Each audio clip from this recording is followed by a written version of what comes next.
에서 승리하는 복된 하루가 되시기를 간절히 축원을 드립니다. 보시다시피 이렇습니다. 사실은 제가 이제 월요일 날 저녁에 계단에서 좀 넘어졌는데 이렇게 짚다가 저는 분명히 손목을 짚었는데 손목이 아니라 팔꿈치에 걸절이 돼서 그래서 한 6주 정도는 이렇게 기부스를 하고 있어야 된다고 합니다. 보시는 분들이 불편하시지만 좀 참고 보시면 감사하겠습니다.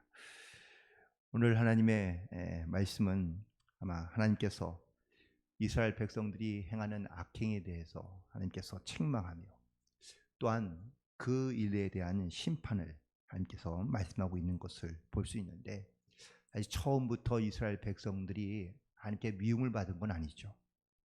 오늘 본문에 있는 말씀 3절에 보니까 이스라엘은 여호와의 성물이다 라고 이렇게 말할 만큼 하나님은 이스라엘 백성들을 아끼고 사랑하고 또한 그들에게 구원을 베풀기를 원하신 것입니다.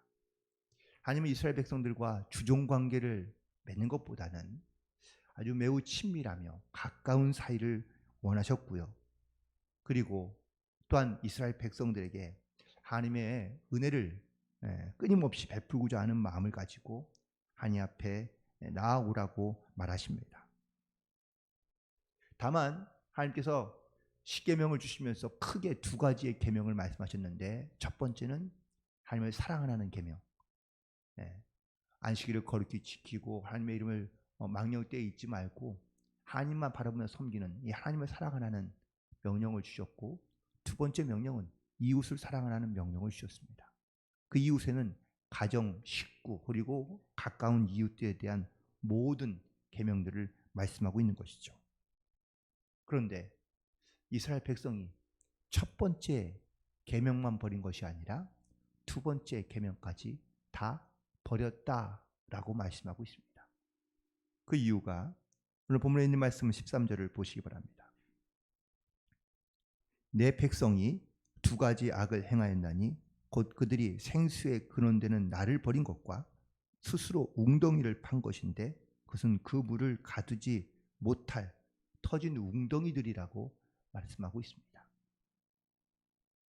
이스라엘 백성들은 하나님을 생수에 근원 되신 하나님을 버린 것이 바로 그 죄악의 악행의 첫 번째이고, 또한 스스로 웅덩이를 만들고 웅덩이를 파놓았는데 웅덩이를 만드는 이유는 물을 얻고 물을 보관하기 위해서입니다.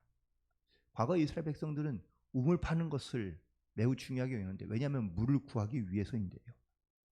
이 웅덩이를 파지만 결국 이 웅덩이가요, 파놓았지만 물이 새서 땅속으로 들어가거나 아니면 웅덩이에 물을 보관할 수 없을 정도의 그런 상태가 되어 있는 웅덩이들, 쓸모없는 웅덩이들을 말하고 있는 겁니다.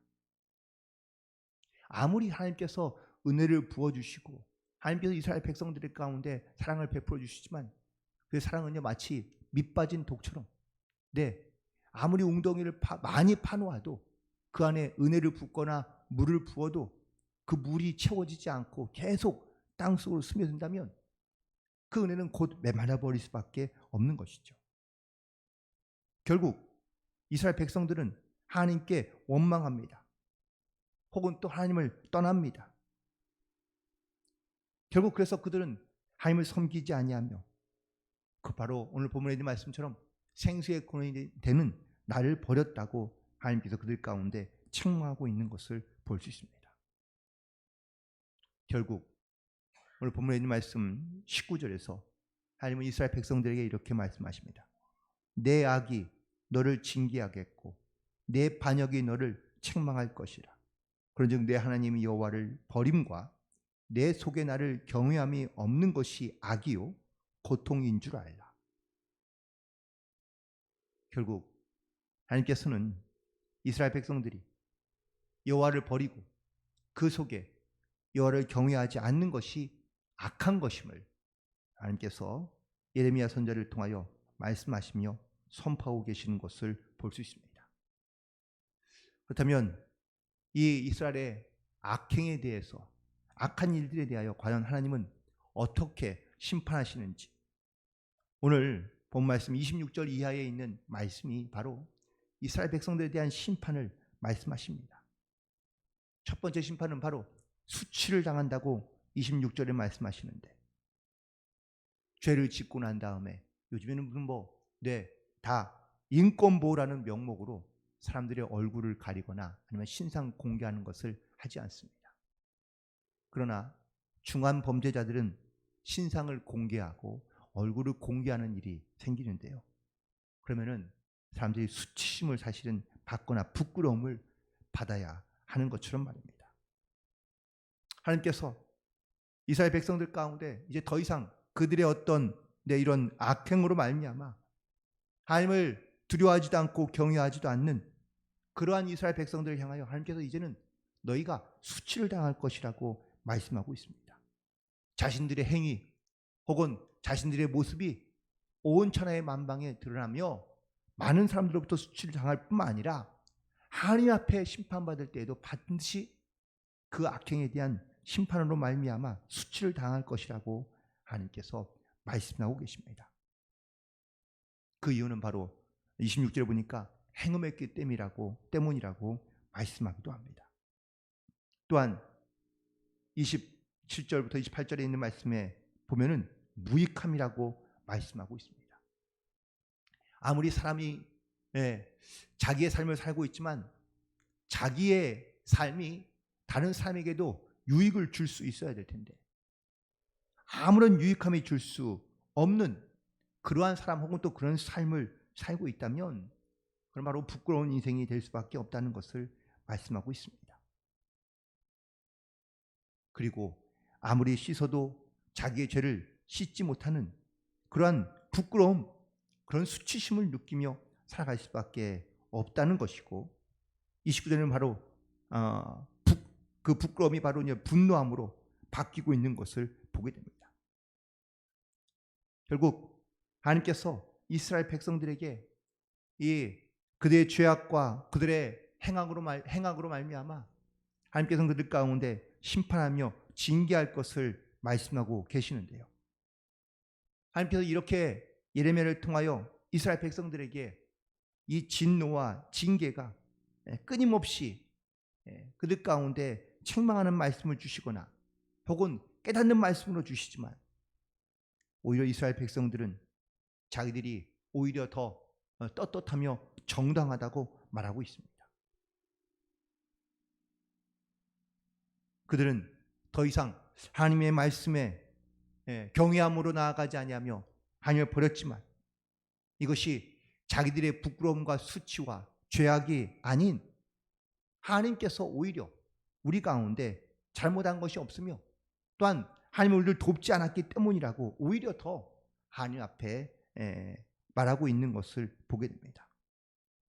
결국 이렇게 하나님의 책망과 권면에도 하나님께 돌아오지 아니하며 그리고 자신의 길로 걸어갔던 이스라엘은 결국은 아수르에게 멸망당하게 되고요.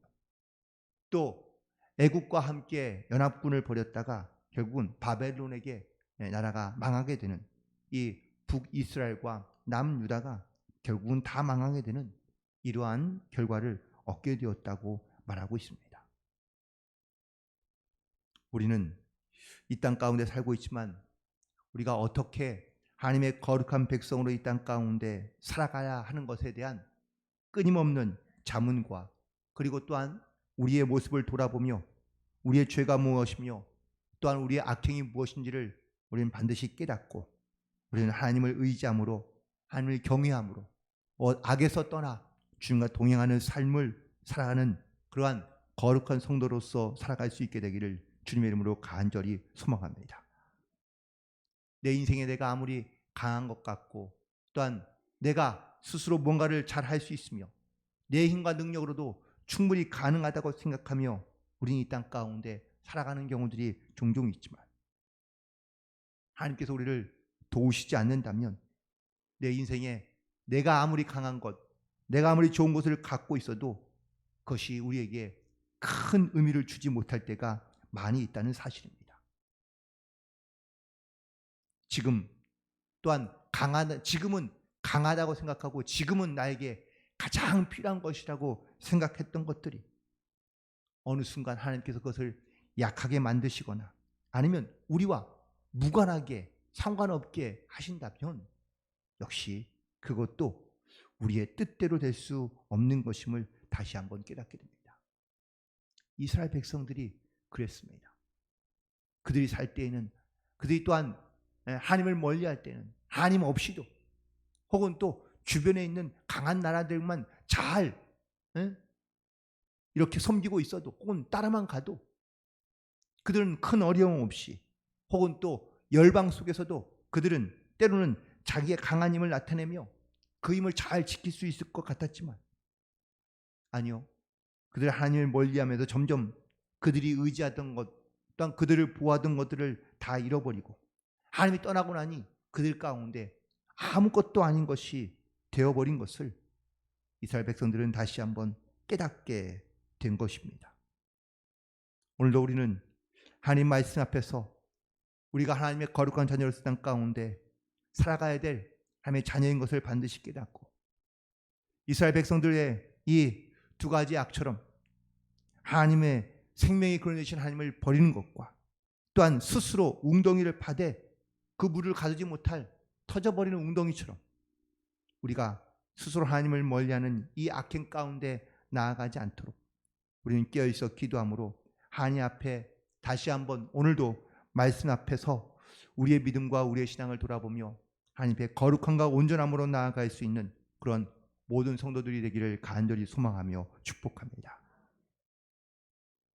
이스라엘 백성들이 다시 한번 하나님 앞에 돌아오기를 원하며, 또한 회개함으로 다시 한번 회복되기를 원하심으로 예레미야를 통하여 이스라엘 백성들에게 말씀하셨던 이 말씀이 다시 한번 오늘을 살아가고자 하는 사랑하는 성도들에게 하나님의 귀한 말씀으로 들려질 수 있게 되기를 간절히 소망하며, 오늘도 다시 한번 믿음과 말씀으로 주님 앞에 온전케 되어 하나님과 동행하며 그 하나님을 또한 의지함으로 믿음 안에 승리하며 나아가는 복된 하루가 되시기를 주님의 이름으로 간절히 축원을 드립니다.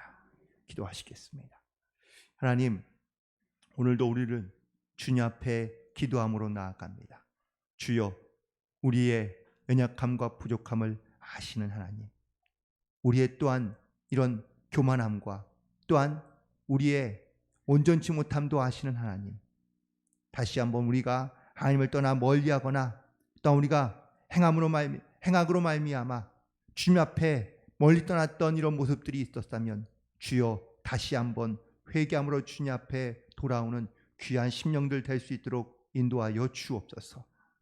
이스라엘 백성들이 하나님을 섬기지 않는 것, 또한 스스로 교만하여 하나님을 멀리 떠나 악을 행함으로 말미암아 주님과 멀어져 있는 것에 대하여 하나님께서는 다시 한번 깨닫게 하시고자 그들을 권면하시며 그들 가운데 다시 한번 회개함으로 돌아오기를 원하심으로 말씀하셨던 이 말씀이 주여, 지금 당장 나에게는 필요 없는 말씀처럼 들릴 수 있지만 아니, 하나님 항상 우리가 이 말씀을 기억하며 하나님께로 항상 끼어있어 돌아오며 주님을 의지함으로 항상 주님과 동행하는 믿음의 삶을 살아가는 귀한 은혜의 말씀으로, 기억되는 말씀으로 들려질 수 있도록 성령 하나님 우리의 마음과 심령을 주장하시고 역사하여 주옵소서. 오늘도 우리의 삶을 주께 맡겨드립니다. 주님을 사랑하며 경외함으로 거룩함으로 믿음 안에 승리하는 하루가 되게 인도하여 주옵소서. 예수님의 이름으로 기도드리옵나이다. 아멘.